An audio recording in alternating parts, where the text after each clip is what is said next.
If you take a look at Zelda runs on speedrun.com, you'll notice something strange. Nearly every single game in the franchise can be beaten in 1 hour or less. However, there is one exception to this that stands out like a sore thumb, and that is Twilight Princess, which is by far the longest 3D Zelda game, clocking at nearly 3 hours. It would be easy to assume that there aren't any major sequence breaks in the game, but that cannot be any further from the truth. Not only is there a large active player base and deep competition on the leaderboard, but a brand new major reroute was just discovered thanks to a glitch being newly implemented. However, in traditional Twilight Princess fashion, this discovery is complicated to say the least. So, let's break down why Twilight Princess is the hardest game to break, and its history and the new discovery that gives at least some hope. After a quick word from today's sponsor. You guys know I've been working with Manscaped for a while, but did you know that they just released a brand new product called the Handyman? Now, this new product helps with the grooming routines to become even easier and more effective than ever before. And why, you might ask? Well, the Handyman features a unique dual blade system. It features a standard foil shaver as well as a long hair lever blade to be able to knock down up to 3 days of hair growth. So, say goodbye to patchy beards. And my absolute favorite thing about this is just how compact it is. It's super small, it looks super good in my opinion, and it has this really nice cover that has this metal that kind of clicks it together, so it's super satisfying to open and close. And obviously, it also just gives you a great shave, not just good looks. And best of all, Manscaped is currently offering you 20% off your first order plus free shipping when you use promo code LINKUS7 at checkout or go to manscaped.com/LINKUS7. Thank you so much, Manscaped, for sponsoring this video. Despite how long the 80% speedrun is, it would be a mistake to leave with the conclusion that Twilight Princess doesn't have any sequence breaks. In fact, there are several ways to break the game that adds up to hours of time being saved over a casual playthrough. And the first one being early Master Sword. Speedrunners are able to obtain the Master just 20 minutes into the run by doing a glitch known as a super jump. You see, when an enemy is targeted with Midna's charge attack, Wolflink will always jump at the highest point of that enemy. So by performing the attack when the Shadow Beast raises his hand all the way up, you can just barely get enough height to jump out of bounds. And from there, you can simply just run along this area, jump down to the entrance of the secret grove, and collect the Master Sword. But that's not the only sequence break that abuses Wolflink either. Players also discovered that by transforming into Wolflink, you can actually squeeze through very tiny spaces. And the place that this is most notable is under Kakariko's Sanctum. This glitch grants us access to the Sky Cannon, meaning we can enter City in the Sky early without all the normal requirements. And the crazy thing is that just these two sequence breaks alone that I just explained save over 2 hours in the run, while significantly simplifying the route. And by having the ability to transfer between Human Link and Wolflink from the start of the game, this also leads to more sequence breaks, like early Iron Boots, Forest Escape, early Lakebed Temple, and early Snow Peak. But despite these two glitches being amazing, there is something I haven't mentioned yet. Everything that I just talked about so far was found before 2009, just 3 years after the game was released. But Twilight Princess is gonna be 17 years old this fall. So if you can skip and reorder this many things in the run, why is this speedrun still nearly 3 hours long with almost 2 decades of development? Well, not only is Twilight Princess the longest Zelda game in the franchise casually, but there's just so many obstacles for speedrunners to defeat them all. Much like Wind Waker, Twilight Princess also has a barrier around Hyrule Castle that restricts access to the end of the game. Unfortunately, while Wind Waker has several ways to skip this barrier, Twilight Princess just does not. So if we can't skip the barrier, what are the requirements for breaking it? Well, here's where the game finally gives speedrunners an upper edge and a potential opening. The only requirement to break the barrier is to defeat Zant and complete the Palace of Twilight. And our good luck doesn't end there. Because to access the Palace of Twilight, normally the player has to complete 3 dungeons to get 3 separate shards. But thanks to an oversight by the developers, the game only checks if the player has obtained the 3rd and final shard from City in the Sky to repair the mirror. And another lucky break we get is that the first dungeon item, the Gale Boomerang, also happens to be the most broken item in the game. It allows us to perform a glitch known as a long jump attack. And this can be used in all sorts of situations, to cross large gaps, and even jumping over mandatory triggers. Most notably, it lets us escape Foreign Woods early without ever beating the Forest Temple. So all of this should give speedrunners a perfect route, right? Grab the Master Sword early, grab the Gale Boomerang, use it to skip the dungeon, jump across this giant gap to be able to head towards Kakariko early, and then just clip into the statue to warp the Sky Cannon to Lake Hylia and go to City in the Sky. Well, you see, this is where the run starts to run into issues, and where the route kind of falls apart. You see, the roadblocks in Twilight Princess act like a snowball effect, where one small issue ends up rolling up into a bigger and bigger problem down the road. And this cannon is a perfect example why. You see, to be able to warp the Sky Cannon to Lake Hylia, we first need to be able to have the ability to actually warp objects away, which you first get after the Shadow Beast fight at the Kakariko Gorge, which we walked right past earlier. Then, we need to be able to actually warp to Lake Hylia itself, which requires to defeat the Shadow Beast outside of the Nehru Fountain, and although we can actually access this area early by doing this really cool wolf fling clip through this gate right here, the Shadow Beast just won't appear until you get the Vessel of Light from the Nehru, which she doesn't give you until you restore the water level to Lake Hylia, which requires you to break the ice at Zora's Fountain.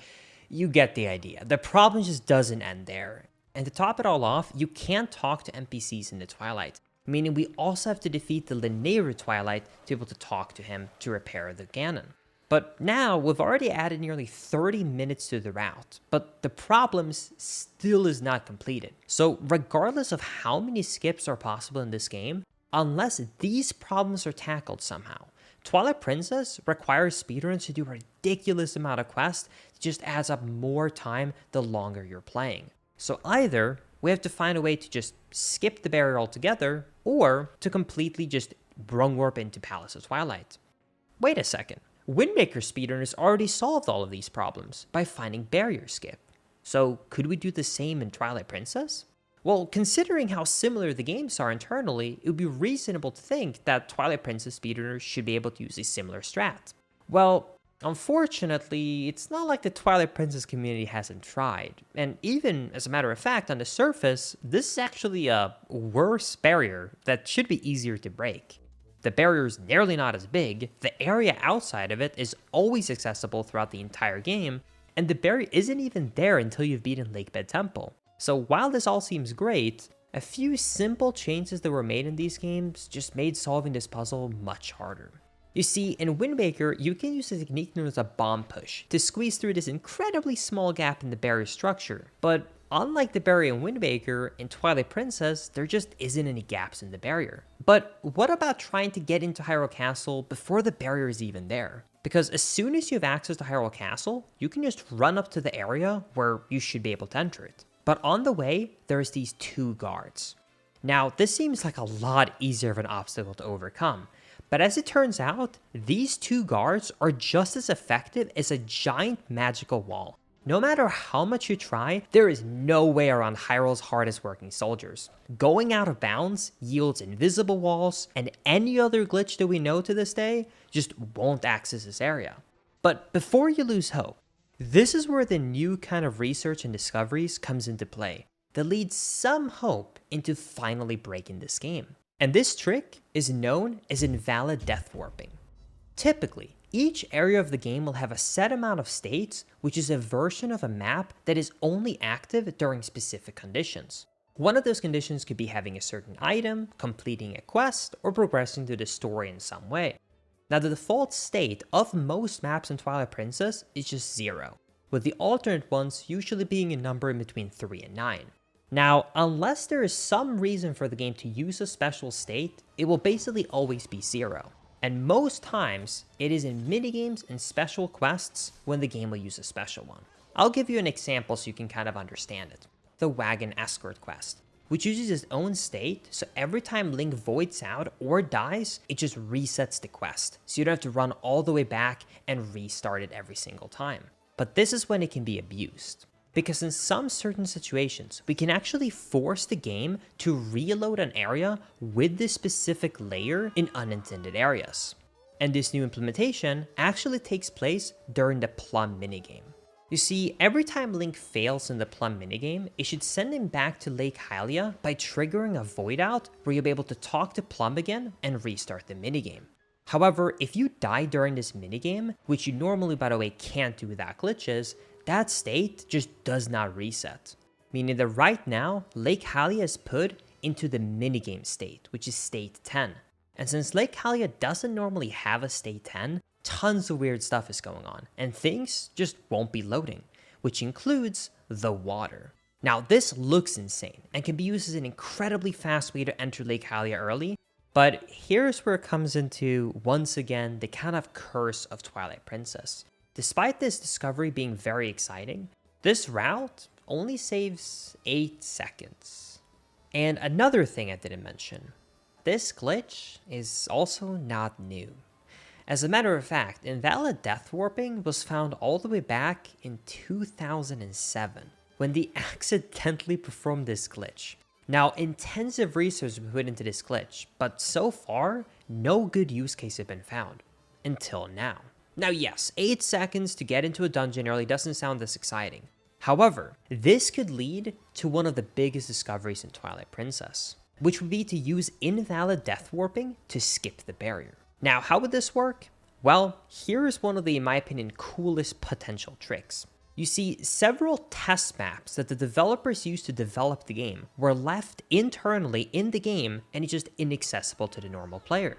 But by using an invalid death warp, you could theoretically warp to one of these test maps, and one of these happens to be taking place in Hyrule Castle Town, which was used as a test for the AI on the puppies. Now, on this map, neither the barrier nor the guards exist, meaning that you could simply just run up, enter the loading zone to Hyrule Castle, and have skipped everything. But unfortunately, we're just so close, yet so far. Because to be able to load this puppy room, if we want to call it that, you have to die somewhere that could send us to State 8 of Hyrule Castle. Now, conveniently, there is a hot spring minigame where Link is supposed to deliver a barrel of water, and it happens to be on State 8. However, if you happen to die in this minigame, it unfortunately respawns you in Hyrule Field and not Castletown. So currently, despite the community's best attempts to break this game, it just won't budge. There are multiple possible scenarios to break it, but until one can be figured out, this game will unfortunately stay as a 3-hour speedrun. Now, while a 3-hour speedrun might not seem too appealing to most people, I'd like to challenge your perspective on that. Despite everything I've mentioned, the current route that is 3 hours long is still an incredibly cool speedrun. It's basically like a 70% all dungeons run. So if you like to see a lot of the game being played, or what I like to call it, playing the game intended with glitches rather than just skipping to the end of the game, it's an incredibly fun speedrun. So if you want to check it out, I definitely recommend it. Just head over to speedrun.com/TP. And if you want to see more glitch coverage or just Zelda coverage here on my channel, definitely be sure to subscribe. But that being said, thank you so much for watching this video, and thank you so much to Twilight Princess community for helping me out, and Zayloox for researching and editing this video. This is Lingus7, signing out.